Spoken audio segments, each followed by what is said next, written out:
If the world news is making your chest tighten, your heart race, and your brain start imagining worst case scenarios, pause. You're not overreacting. Today, I will show you what's happening in your brain and exactly how to calm it fast. You're having a normal nervous system response to perceived threat and danger. I am Fabiana Costa, a nurse working in the Middle East with 13 years of experience across 4 countries, 3 continents, and I refuse to lead in an ordinary way. And before we start, I want to say something important.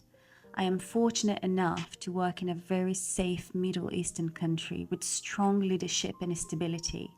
But I also know that many healthcare professionals around the world today might not be feeling the same level of certainty right now. When global tensions rise, many of us, especially in healthcare, start having difficult questions. If you're an expat, you might be wondering, will the situation escalate? Could I be repatriated back to my home country? Will my colleagues decide to leave? If you are a leader, you might be thinking something very different. What happens to my staffing? How do I run an already stretched department if nurses decide to leave? How do I keep my team calm when I'm also feeling quite uncertain? And yet, every day you will still show up, put on your uniform, you lead your team. But inside, your nervous system may be in high alert. If that sounds familiar, this video is for you. Because what you may be feeling right now is not weakness. Why world events trigger anxiety? Humans evolved to detect threat and danger. Thousands of years ago, that threat was simple. A lion, a storm, a physical attack. But today, the threats we perceive are global and informational. War, pandemics, economic instability, political uncertainty. And our brains receive this information constantly through news, social media, and conversations. Your brain does not process these signals only intellectually. It processes them biologically.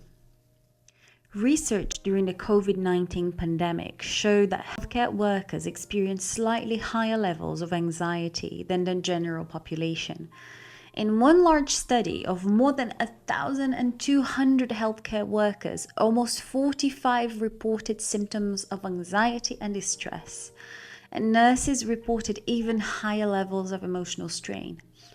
So if you feel more alert, more worried, or more mentally exhausted during periods of global uncertainty, your nervous system is doing exactly what it evolved to do. Inside your brain, there is a tiny structure called the amygdala. Think of it as your internal smoke alarm. It doesn't wait to analyze a situation. It just detects potential danger and sounds the alarm. The moment it senses that threat, it presses the panic button. It sends a signal to another part of the brain called the hypothalamus. Now, think of the hypothalamus as the emergency control center. If the amygdala is the smoke detector, the hypothalamus is the building's main alarm system that alerts the fire department.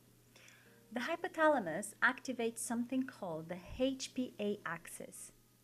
You don't need to know all of these names. Just remember it as your body's emergency response chain. It sends a message to the pituitary gland, which then signals the adrenal glands sitting on top of your kidneys. And those adrenal glands release stress hormones. This all happens in milliseconds. So before you consciously think, your body has already shifted into survival mode.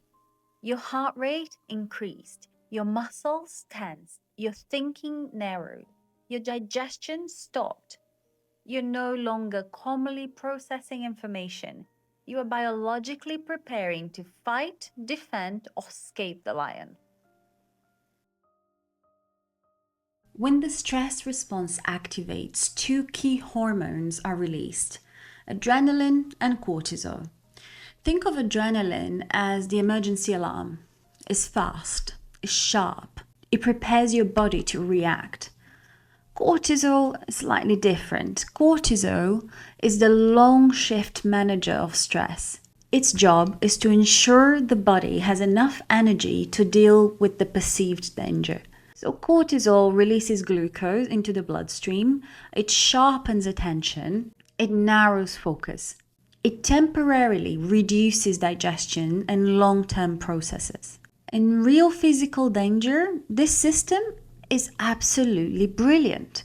It saves your life. But when the trigger is constant uncertainty or distressing news, the system can remain partially activated for long periods of time. And that leads to fatigue, worry, and mental overload. Everything you just saw happens automatically. Your brain's trying to protect you. But once we understand the biology of stress, we can actually guide the nervous system back into balance. So now I'm going to walk you through 3 simple evidence-based techniques that can help calm your system in just a few minutes. If you can, pause the video for a moment, get comfortable, and find a place where you won't be interrupted. So you can try these tools with me. Breathe in for 4 seconds.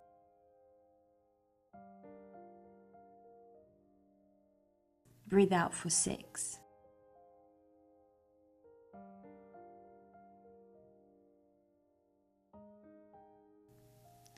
The longer exhale activates the parasympathetic nervous system, which calms the stress responses. Cognitive reframing, CBT.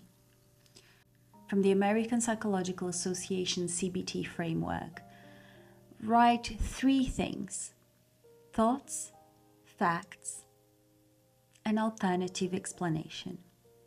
For example, in this particular case, a thought could be, this situation will escalate everywhere in the world. The facts are, we do not have enough evidence that this is happening where I live. An alternative perspective could be, my brain is reacting to uncertainty, not current danger.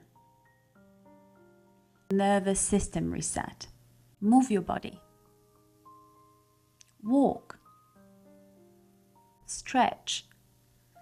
Shake out tension. Physical movement helps metabolize stress hormones. It's like clearing smoke out of a room. If you just sit and think about it, the smoke stays trapped. Feeling anxious about world news does not activate weakness, it activates your survival system. But here's the empowering truth: the brain can change, regulation can be trained, new responses can be learned, just like learning a new language. At first, it feels unnatural, then it becomes fluent. And the more regulated your nervous system becomes, the clearer your thinking becomes, the calmer your leadership becomes, the stronger your influence becomes. If this helped you, share it with a nurse or a healthcare worker that might need regulation and clarity right now. This was the first of 2 videos. In the second video, I will share concrete tools that you can use with your team today to help regulate staff anxiety, keep your team psychologically safe, and maintain patient safety during periods of uncertainty. We either keep doing leadership the way it's always been done, driven by stress, urgency, and silent burnout, or we change the way leadership is done. This is next generation leadership. If not now, when?